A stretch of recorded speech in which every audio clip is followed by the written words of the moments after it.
अष्टावक्र अब राजा जनक को आत्मबोध की गहराइयों में ले जाते हैं। वे कहते हैं, हे जनक, जो कुछ तुम अपनी आंखों से देखते हो, सुनते हो या अनुभव करते हो, वह सब माया का खेल है। यह संसार, इसकी हलचलें, रिश्ते, समय और रूप सब स्वप्न की भांति क्षण भंगुर हैं। वास्तव में जो अपरिवर्तनीय है वही आत्मा है। आत्मा न कभी जन्म लेती है, न मरती है, न कर्म से बंधती है, न फल से प्रभावित होती है। जब साधक इस सत्य को जान लेता है और उसे अपने भीतर दृढ़ता से स्थापित कर लेता है, तब मन की सारी बेचैनियां स्वतः शांत हो जाती हैं। ध्यान करते समय यह स्मरण रखना चाहिए कि मैं साक्षी हूं, दृश्य नहीं। बार बार इस अनुभूति को दोहराने से चेतना स्थिर होती है और आत्मज्ञान प्रकट होता है। जनक, तुम्हारा स्वभाव शुद्ध, अचल और शाश्वत है। शरीर, मन और विचार तो आते जाते रहते हैं, पर आत्मा सदा एक समान रहती है, अडोल और निर्विकार। तुम्हारा असली स्वरूप न कभी जन्म लेता है, न कभी मरता है। वह न पाप में बंधता है, न पुण्य में। वह तो सदा साक्षी है, देखने वाला, पर किसी घटना में लिप्त नहीं। जब साधक इस सत्य को गहराई से जान लेता है, तब वह भीतर से मुक्त हो जाता है। जीवन की उलझनें उसे अब बांध नहीं पाती, क्योंकि वह समझ जाता है कि यह संसार केवल एक नाटक है। दृश्य बदलते रहते हैं, पर देखने वाला अडोल रहता है। यही बोध उसे सहज ध्यान की ओर ले जाता है, जहां भटकाव समाप्त हो जाता है और केवल मुक्ति की दिशा शेष रहती है। अष्टावक्र कहते हैं, जो आत्मा को पहचान लेता है वह किसी कर्म की इच्छा नहीं रखता, क्योंकि वह जानता है मैं ही सबका आधार हूं, पर स्वयं अकर्ता हूं। यह स्थिति भीतर से पूर्ण शून्य सी लगती है, परंतु वही शून्यता परम शक्ति का मूल बन जाती है। निष्क्रियता का अर्थ आलस्य नहीं, बल्कि उस व्यर्थ चेष्टा का अंत है जो अहंकार से उपजती है। जब साधक इस अवस्था में पहुंचता है, तब उसके कर्म स्वतः घटित होते हैं, सहजता, संतुलन और निर्मल चेतना के साथ, बिना किसी द्वंद्व या प्रयास के। सच्चा साधक कर्म तो करता है, पर कभी यह भाव नहीं रखता कि वह स्वयं करने वाला है। उसके सभी कार्य उस परम सत्ता की इच्छा के अनुरूप सहजता से घटित होते हैं। उसकी कोई व्यक्तिगत चाह या आकांक्षा नहीं रहती, क्योंकि वह अपना समर्पण पूरी तरह आत्मा को कर चुका होता है। भीतर जागी पूर्णता ही असली वैराग्य है। ऐसा वैराग्य जो त्याग या दुख से नहीं, बल्कि अनुभव की संपूर्णता से जन्म लेता है। अष्टावक्र राजा जनक को बताते हैं कि जब साधक आत्मा का साक्षात्कार कर लेता है, तब वह न किसी वस्तु की कामना करता है, न किसी से विरक्ति रखता है। उसे अपने भीतर ही सब कुछ प्राप्त हो जाता है, और वही आंतरिक संपन्नता उसे परम शांति का अनुभव कराती है। तब संसार के विषय मात्र दृश्य रह जाते हैं और उसका निवास भीतर के मौन में होता है। जनक, आत्मा स्वयं में स्थित है, अकेली, पूर्ण और अचल। उसमें न कुछ जोड़ने की आवश्यकता है, न कुछ हटाने की। यह अनुभव तभी संभव होता है जब साधक बाहरी भ्रमों से ऊपर उठकर देखता है कि इस सृष्टि में वास्तव में कोई दूसरा है ही नहीं। सब कुछ उसी एक चेतना का विस्तार है। न कोई पूज्य है, न कोई पूजक, केवल एक शाश्वत सत्य है, मैं हूं। जब यह अनुभूति भीतर गहराई तक उतरती है, तो सभी विचार स्वतः शांत हो जाते हैं और केवल मौन शेष रह जाता है। वह मौन जो परम है, पूर्ण है। अष्टावक्र जनक से कहते हैं, आत्मा अनादि है, न उसका कोई आरंभ है, न अंत। वह न जन्म लेती है, न मृत्यु को जानती है।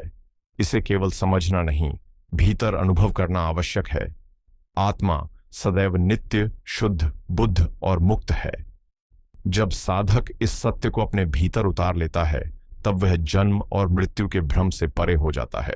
उसे पता चलता है कि जो बदलता है वह केवल देह और मन का खेल है, जबकि आत्मा सदा साक्षी रूप में अडोल रहती है। यह बोध केवल शब्दों या तर्क से नहीं आता। इसके लिए मौन में उतरना पड़ता है, अपने अस्तित्व की गहराई में झांकना पड़ता है। जब यह अनुभव होता है, तब समय और परिवर्तन का भय समाप्त हो जाता है।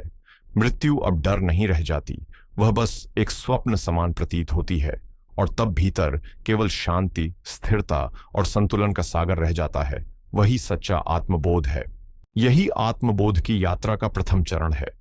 जनक, आत्मा पर न किसी कर्म का प्रभाव पड़ता है, न ही उसके फल का। वह बिल्कुल निर्मल आकाश की तरह है, जो सब कुछ समेटे हुए भी किसी से प्रभावित नहीं होता। आत्मा किसी कर्म में बंध नहीं सकती, क्योंकि वह करने वाली है ही नहीं। जब कोई साधक इस सत्य को अनुभव कर लेता है तब उसके लिए पाप और पुण्य, अच्छा और बुरा, सबका भेद मिट जाता है। अष्टावक्र समझाते हैं कि आत्मा में न कोई संस्कार रहता है, न कोई प्रवृत्ति, वह तो सदा निष्कलंक और निष्पाप है। जब साधक भीतर से यह देख पाता है कि मैं करता नहीं हूं, केवल साक्षी हूं, तब उसके भीतर की सारी उलझनें स्वतः समाप्त हो जाती हैं। वह संसार में रहता है, कर्म करता है, पर किसी में उलझता नहीं। आत्मा केवल देखती है, जैसे दर्पण प्रतिबिंब को दर्शाता है पर उसे पकड़ता नहीं, वैसे ही आत्मा कर्मों को घटते हुए देखती है पर उनसे अछूती रहती है। यही गहन समझ मुक्ति का द्वार खोलती है, क्योंकि जो आत्मा को जान लेता है वह किसी चीज की इच्छा नहीं करता, क्योंकि इच्छा का जन्म केवल अज्ञान से होता है, ज्ञान में नहीं। जब मनुष्य अपने असली स्वरूप से अनजान रहता है तब वह लगातार कुछ बनने, पाने और साबित करने की दौड़ में उलझा रहता है। लेकिन जब साधक आत्मा का साक्षात्कार कर लेता है तब उसकी सारी इच्छाएं स्वतः भस्म हो जाती हैं, क्योंकि आत्मा स्वयं में पूर्ण है, उसमें किसी भी प्रकार का अभाव नहीं। अष्टावक्र कहते हैं, जो स्वयं को जान लेता है उसे न स्वर्ग की लालसा रहती है, न सिद्धियों की, न धन या प्रतिष्ठा की आकांक्षा। वह अपने भीतर की स्थिरता में स्थित रहता है, जहां कुछ और पाने को बाकी नहीं रहता। यही आंतरिक संपूर्णता, सच्चा संतोष जन्म देती है। इच्छा का अंत ही साधना की सिद्धि है, और इसी अवस्था में वास्तविक शांति और संतुलन प्रकट होते हैं। तब साधक बाहर कुछ खोजने नहीं जाता, क्योंकि उसे अनुभव हो जाता है कि जो कुछ वह ढूंढ रहा था वह सब उसके भीतर ही है। और जब यह बोध प्रकट होता है तब उसके लिए गृहस्थ जीवन और संन्यास में कोई अंतर नहीं रह जाता, क्योंकि ज्ञान किसी बाहरी परिस्थिति से नहीं बल्कि भीतर की जागृति से प्राप्त होता है। अष्टावक्र स्पष्ट करते हैं कि जिसने आत्मा को पहचान लिया उसके लिए न संन्यास आवश्यक है, न ही वनवास की तपस्या। चाहे वह गृहस्थ जीवन में हो या सन्यासी के वेश में, यदि वह भीतर से जागृत है तो सदा मुक्त रहता है, क्योंकि मुक्ति कोई बाहरी अवस्था नहीं बल्कि एक आंतरिक अनुभव है, एक गहरी चेतना का उदय। जब साधक समझ लेता है कि मैं न मन हूं न शरीर, तब कोई भी कर्म उसे बांध नहीं सकता। वह हर परिस्थिति में स्थिर रहता है, संसार की उलझनों में रहते हुए भी उनसे अछूता रहता है। उसका जीवन मौन, सहज और अपेक्षा रहित होता है। यही सच्चा संन्यास है, जिसमें व्यक्ति सब कुछ करता हुआ भी अकर्ता बना रहता है। यही आत्मज्ञान की असली परीक्षा है। आत्मज्ञानी के लिए प्रिय अप्रिय, सुख दुख, लाभ हानि सब एक समान है, क्योंकि ये सब केवल मन के खेल हैं। आत्मा के स्तर पर कोई भेद नहीं रहता। जब साधक अपने सच्चे स्वरूप को पहचान लेता है तब वह किसी से न आकर्षित होता है, न वितृष्णा रखता है। वह भीतर से निर्लिप्त, संतुलित और शांत हो जाता है। यही समत्व की वह अवस्था है जहां द्वैत का अंत हो जाता है और केवल एकत्व का अनुभव शेष रह जाता है। आत्मज्ञानी के लिए कोई वस्तु मूल्यवान नहीं होती, न ही कोई संबंध अनिवार्य। वह किसी के आने या जाने से प्रभावित नहीं होता, क्योंकि उसकी चेतना आकाश की तरह विस्तृत और निर्लिप्त होती है, जहां कुछ भी टिक नहीं सकता। यही शांति की चरम अवस्था है और यही सच्चे ज्ञान की पूर्णता। अष्टावक्र जनक से कहते हैं, जब साधक आत्मा को जान लेता है तब मैं और मेरा का मोह स्वतः विलीन हो जाता है। अब वह न शरीर, न नाम, न जाति, न कर्म, न कुल से अपनी पहचान जोड़ता है। मेरा घर, मेरा परिवार, मेरा शरीर जैसी धारणाएं उसके लिए अर्थहीन हो जाती हैं। अष्टावक्र स्पष्ट कहते हैं, यही ममता ही तो बंधन है जनक। जो आत्मा को जान लेता है वह समझ जाता है कि इस जगत में कुछ भी उसका नहीं, सब परिवर्तनशील है। इस समझ से उसके भीतर एक स्वाभाविक वैराग्य का जन्म होता है। वह किसी से भागता नहीं, पर किसी से चिपकता भी नहीं। वह सबके बीच रहकर भी भीतर से स्वतंत्र और शांत बना रहता है। यही सच्ची मुक्ति की निशानी है। वह अपने अस्तित्व में ही पूर्ण संतुष्टि का अनुभव करता है। उसे किसी चीज को थामने या पकड़ने की आवश्यकता नहीं होती, और यही भीतर की स्थिरता उसे सच्ची मुक्ति प्रदान करती है। जनक, आत्मा तो सदा से साक्षी है।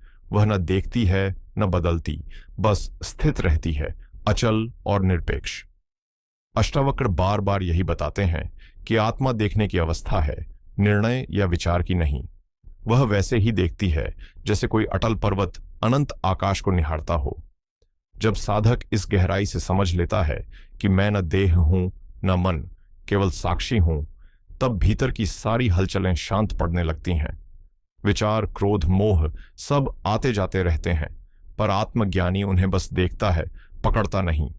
साक्षी भाव कोई अभ्यास नहीं, बल्कि स्वाभाविक अवस्था है, वह स्थिरता जिसमें मन शांत रहता है और बाहरी परिस्थितियां हमें छू नहीं पाती। यही आत्मस्थिति है, जहां व्यक्ति भीतर केंद्रित होकर भी संसार से जुड़ा रहता है। आत्मज्ञानी सभी का सम्मान करता है, सबसे प्रेम रखता है, पर किसी से कोई अपेक्षा नहीं करता, क्योंकि वह जान चुका होता है कि सच्चा प्रेम तो अपेक्षाओं से परे आत्मा की ही अभिव्यक्ति है। वह किसी से कोई अपेक्षा नहीं रखता, न मान की चाह, न सम्मान की, न ही प्रेम की मांग।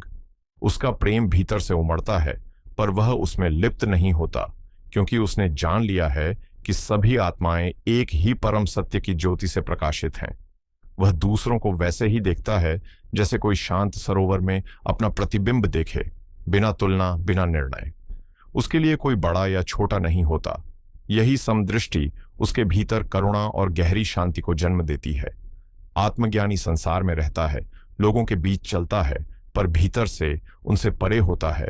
उसकी दृष्टि निर्मल होती है, निष्कलंक होती है।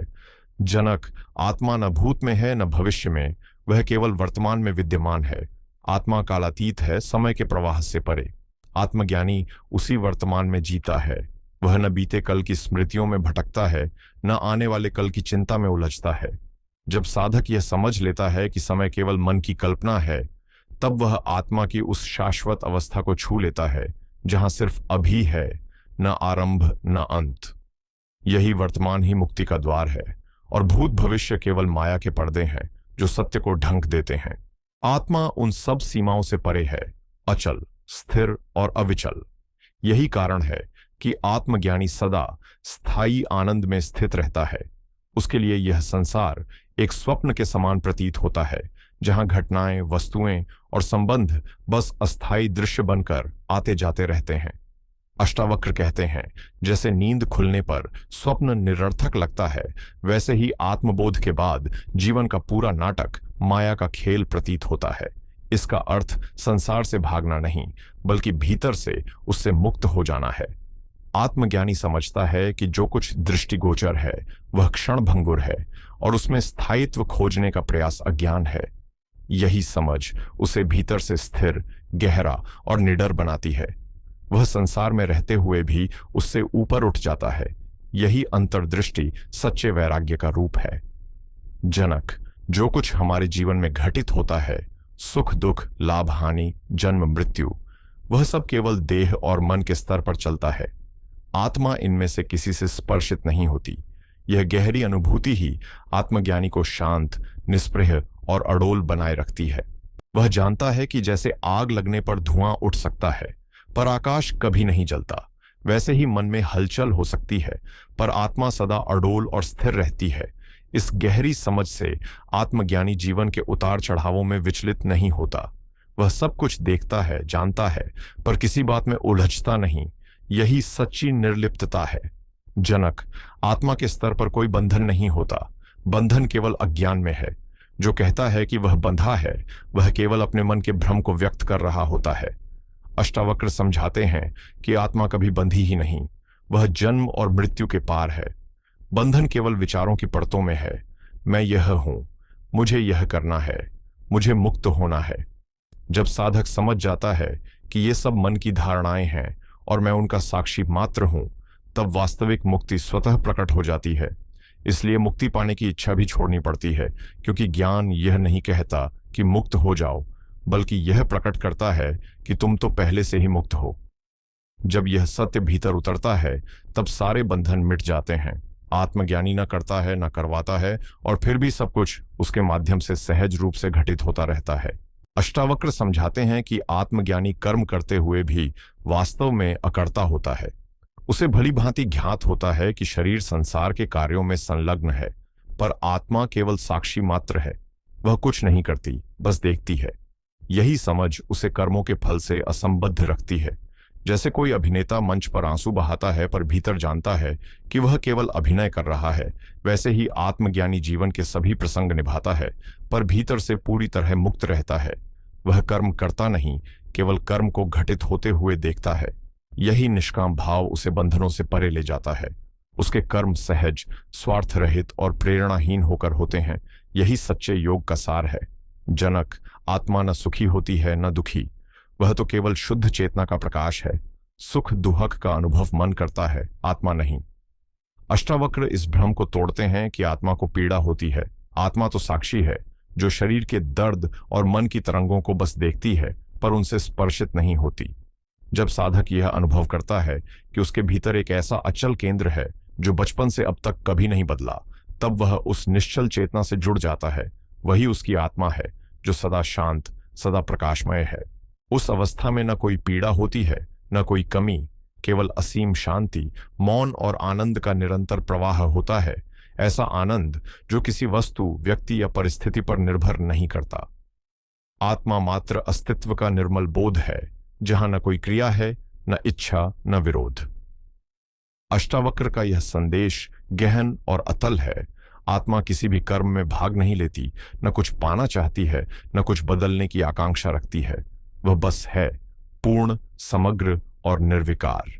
जब साधक अपने मन की इच्छाओं, आकर्षणों और द्वंद्वों से ऊपर उठता है, तब वह इस मौन उपस्थिति को महसूस करता है, जो न विचार है, न भावना, बल्कि शुद्ध चेतना का जीवंत अनुभव है। वहां पहुंचते ही प्रश्न समाप्त हो जाते हैं, चाह मिट जाती है, क्योंकि सब कुछ पहले से ही परिपूर्ण होता है। वहां केवल मैं हूं का शुद्ध अनुभव शेष रह जाता है। यही साक्षी भाव की चरम अवस्था है, जहां आत्मा अकेली, शांत और प्रकाशमान रहती है। आत्मा न जन्म लेती है, न मरती है। वह सदा से है, सदा रहेगी, समय और परिवर्तन की सीमाओं से परे, अनंत और अजर। शरीर, मन, पहचान, ये सब बदल जाते हैं, पर आत्मा तो शाश्वत साक्षी है, जो कभी उत्पन्न नहीं हुई और कभी मिटती नहीं। इसलिए आत्मा कभी नष्ट नहीं होती। वह शाश्वत है, समय और परिवर्तन से अछूती। जब साधक यह गहराई से अनुभव कर लेता है कि मैं शरीर नहीं हूं, न ही मेरे विचार ही मेरा अस्तित्व है, तब वह उस अविनाशी सत्य से एक हो जाता है। यही जागरण ही सच्ची मुक्ति है। मृत्यु का भय तब तक बना रहता है जब तक हम स्वयं को शरीर मानते हैं, पर जैसे ही आत्मा की पहचान प्रकट होती है, मृत्यु केवल एक स्वप्न सी प्रतीत होती है। आत्मा अजर, अमर और अचल है, उसमें कोई परिवर्तन नहीं आता। अज्ञान के कारण जब जानने वाला स्वयं को शरीर या मन मान लेता है, तभी बंधन उत्पन्न होता है। यह उसी राजा की तरह है जो वेश बदलकर भिखारी बन जाए और फिर अपने असली स्वरूप को भूल जाए। उसी तरह जब आत्मा देह और मन की पहचान में उलझ जाती है, तब सुख दुख, हानि लाभ, जन्म मरण का अनुभव करने लगती है। साधक के लिए आवश्यक है कि वह सदा स्मरण रखे, वह कर्ता नहीं, केवल साक्षी है। यही दृष्टि उसे संसार की जंजीरों से मुक्त करती है और उसे उसके मौलिक अनंत स्वरूप का अनुभव कराती है। यह अनुभूति किसी कठोर साधना से नहीं, बल्कि निरंतर स्मरण से प्रकट होती है। उस एक प्रश्न से, मैं कौन हूं? जब यह प्रश्न मन में गूंजता रहता है, तब धीरे धीरे भीतर की परतें खुलने लगती हैं। यही प्रश्न अंततः साधक को उसके सत्य स्वरूप तक पहुंचा देता है। जब ज्ञान का दीपक जलता है, तब ज्ञानी देखता है कि जो कुछ दिखाई दे रहा है, रूप, संबंध, वस्तुएं, सब माया की लहरें हैं, क्षणभंगुर और अस्थायी। अष्टावक्र समझाते हैं कि संसार केवल दृष्टि का भ्रम है। जो आज वास्तविक प्रतीत होता है, वह कल विलीन हो जाता है। जब साधक यह देखना सीख लेता है, तो मोह की जंजीरें अपने आप ढीली पड़ जाती हैं, क्योंकि मोह वहीं पनपता है जहां अस्थाई को स्थायी मान लिया जाता है। लेकिन जब विवेक जागता है, तब स्पष्ट हो जाता है कि केवल आत्मा ही शाश्वत सत्य है, बाकी सब परिवर्तनशील है। इस बोध के साथ ज्ञानी संसार में रहता है, पर उससे जुड़ता नहीं। उसका आनंद किसी व्यक्ति या वस्तु पर निर्भर नहीं होता, वह भीतर से पूर्ण होता है। उसके लिए शुभ अशुभ, सुख दुख, लाभ हानि सब एक समान है। आत्मज्ञानी जीवन की हर घटना को जैसे है वैसे ही स्वीकार करता है, क्योंकि उसकी दृष्टि में हर क्षण पूर्ण और परम सत्य की अभिव्यक्ति है। मन की बुद्धि हमेशा निर्णय करती है, यह अच्छा है, यह बुरा, यह मुझे चाहिए, यह नहीं चाहिए। लेकिन आत्मा की दृष्टि में ऐसा कोई भेद नहीं होता। वहां न आकर्षण है, न विरोध, बस साक्षी भाव है। जो घट रहा है उसे वह देखती है, और जो नहीं घट रहा उसे भी उसी शांति से स्वीकार करती है। यह संतुलन तब जन्म लेता है जब साधक शुभ अशुभ के द्वंद्व से ऊपर उठकर समता में स्थिर हो जाता है। वहीं से भीतर का आनंद स्थायी रूप से प्रकट होता है। अष्टावक्र कहते हैं, आत्मा को पाने के लिए किसी साधना या प्रयास की जरूरत नहीं, बस साक्षी भाव में ठहरना होता है। यही उनकी सबसे सरल और फिर भी सबसे गहन शिक्षा है। साधक को कुछ नया पाना नहीं, बल्कि यह पहचानना है कि वह पहले से क्या है। यही जागरूकता ही ध्यान है। जैसे सूर्य को देखने के लिए किसी प्रयत्न की आवश्यकता नहीं होती, केवल आंखें खोलनी होती हैं, वैसे ही आत्मा को देखने के लिए केवल मौन में ठहरकर मन के पार झांकना होता है। जब साधक देखता है कि विचार आते जाते रहते हैं, पर मैं अपरिवर्तित हूं, तब साक्षी का अनुभव होता है। यही आत्मा की पहली झलक है, जहां कुछ करना नहीं, बस होना है।